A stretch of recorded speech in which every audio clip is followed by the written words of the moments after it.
Hello दोस्तों, welcome back to our YouTube channel. Guys, आज के इस वीडियो में मैं बात करने वाला हूं एमपी एमबीबीएस काउंसलिंग के रिगार्डिंग, जिसमें हम बात करेंगे जीएस कोटा के स्टूडेंट्स के लिए एक जो नोटिस एमपी गवर्नमेंट यानी कि जो एमबीबीएस काउंसलिंग डिपार्टमेंट है, उन्होंने आप लोगों के लिए एक नोटिस दिया है।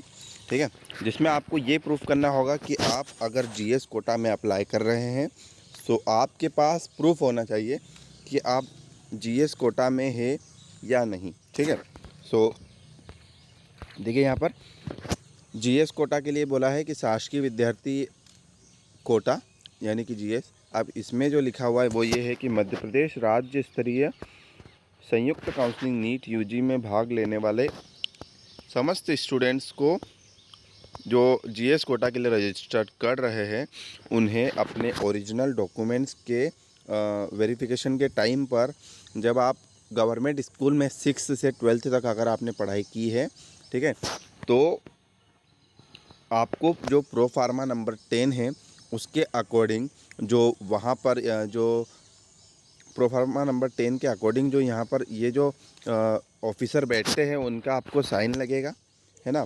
और जो आपकी क्लास 6 से लेकर 12th तक की जो आपकी मार्कशीट है, ठीक है, आपके पास ओरिजिनल फॉर्म में होना चाहिए। ठीक है, एंड उसके बाद अगर आपके पास किसी क्लास की मार्कशीट अगर नहीं है तो आपको जो वहाँ के प्रिंसिपल सर हैं उनके द्वारा एक मतलब सर्टिफिकेट या कह सकते हैं हम प्रमाण पत्र, आपको वहाँ से उनका साइन किया वो आपके पास होना चाहिए। ठीक है, अगर मान लीजिए हो जाता है कभी कभार हमारे पास 6 क्लास या 7th क्लास की आपकी मार्कशीट गुम हो गई हो, तो आप लोग वहाँ जहाँ से आपने पढ़ाई की है वहाँ के प्रिंसिपल से एक सर्टिफिकेट बनवाएं एंड उन पर उसकी साइन हो। ठीक है, उस पर उनकी साइन होना चाहिए। ठीक है, एंड उसके बाद ये है कि ऐसे स्टूडेंट्स जिन्होंने गवर्नमेंट स्कूल से 1st से 8th तक अगर प्राइवेट स्कूल में स्टडी किया हो, है ना, उन्हें गवर्नमेंट स्कूल के जो प्रिंसिपल है उनसे प्रमाण पत्र बनवाना पड़ेगा। मतलब ऐसे बहुत सारे स्टूडेंट होते हैं जो 1st से 8th क्लास तक प्राइवेट स्कूल में पढ़ाई किए हो, है ना।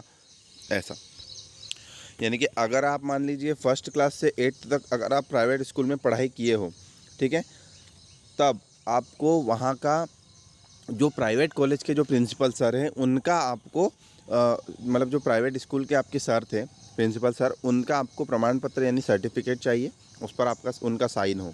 ठीक है, एंड उसके बाद में ऐसे स्टूडेंट जिन्होंने क्लास 9th से क्लास 12th तक अगर गवर्नमेंट स्कूल में पढ़ाई की है तो उन्हें भी आपको पास की आपको रिज़ल्ट चाहिए रहेगा, है ना।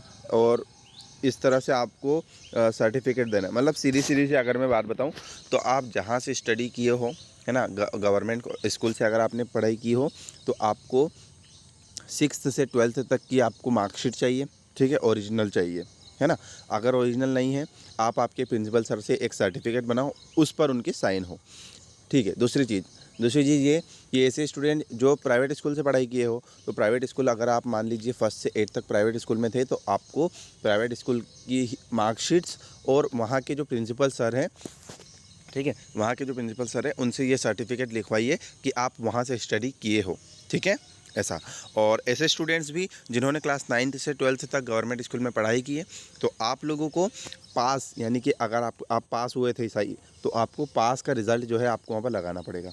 ठीक है, तो इस तरह से जीएस कोटा के स्टूडेंट्स के लिए एक नोटिस आया है ना। एक काफ़ी इंपॉर्टेंट नोटिस था जिसमें अगर आपके पास ये डॉक्यूमेंट्स नहीं होंगे तो आपको जीएस कोटा से आउट किया जाएगा। ठीक है गाइस, थैंक यू। वीडियो अच्छा लगा हो प्लीज़ लाइक करें and do subscribe to my channel and counselling regarding information के लिए हमारे चैनल को सब्सक्राइब कर लीजिए।